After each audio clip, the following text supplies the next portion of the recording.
Welcome junior NTR. ఈ పేరు చెబితే అభిమానుల్లో క్రేజ్ మామూలుగా ఉండదు.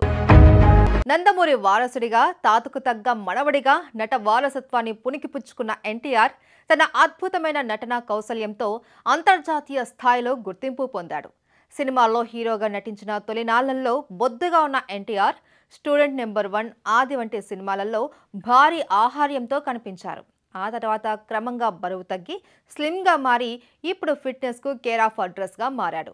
ఈ యంగ్ టైగర్ ఫిట్నెస్ మొదటి నుంచి చూసిన ప్రతి ఒక్కరిని ఆశ్చర్యానికి గురి చేస్తుంది. అసలు ఎన్టీఆర్ ఫిట్నెస్ సీక్రెట్తో ఉన్న ఎన్టీఆర్ యమదొంగ మూవీ నాటికి స్లిమ్గా మారాడు. ఇక అప్పటి నుంచి ఎన్టీఆర్ తన బాడీని చాలా పర్ఫెక్ట్గా మెయింటైన్ చేస్తూ ఉన్నాడు. బరువు తగ్గడానికి ఎంతో కష్టపడిన తారక్ బరువు తగ్గిన తర్వాత మళ్ళీ పెరగకుండా ఉండటం పైన కూడా అంతే దృష్టి సారించాడు. జూనియర్ ఎన్టీఆర్ వెయిట్ తగ్గినప్పటి నుంచి ఒకటే డైట్ ఫాలో అవుతున్నాడు అని, ఆ కారణంగానే ఆయన ఫిజికల్ ఫిట్నెస్లో ఏ మాత్రం మార్పు రాలేదు అని సినీ వర్గాల్లో చర్చ జరుగుతుంది.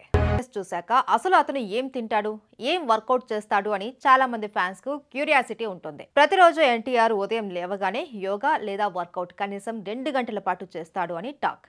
ఆ తర్వాత ఉదయం 2 గ్లాసుల రాగి జావా తాగుతాడట. ఆ పైన నానబెట్టిన బాదం పప్పు వంటి డ్రై ఫ్రూట్స్ తీసుకుంటారు అని సమాచారం. ఆ తర్వాత 2 ఉడకబెట్టిన కోడిగుడ్లను తింటాడు. ఆపై ఫ్రూట్ జ్యూస్లతోనే తారక్ ఎక్కువగా గడిపేస్తాడట. ఇక లంచ్లో కూడా కార్బోహైడ్రేట్ కంటెంట్ తక్కువగా ఉండేలా రాగి సంకటి, నాటుకోడి తింటాడట. రాత్రిపూట నానబెట్టిన మొలకలు వచ్చిన తృణధాన్యాలు తప్ప మరేమీ తినడు అని ఆయనతో క్లోజ్గా ఉన్న వాళ్ళు చెబుతారు. ఇక రోజంతా మధ్యలో ఎప్పుడు ఆకలిగా అనిపించినా కేవలం ఫ్రూట్ జ్యూస్లతోనే కడుపు నింపుకుంటాడు అని సమాచారం. ఆయిల్ ఎక్కువగా ఉండే ఆహారాలు, డీప్ ఫ్రైల జోలికి తారక్ అస్సలు వెళ్ళడట.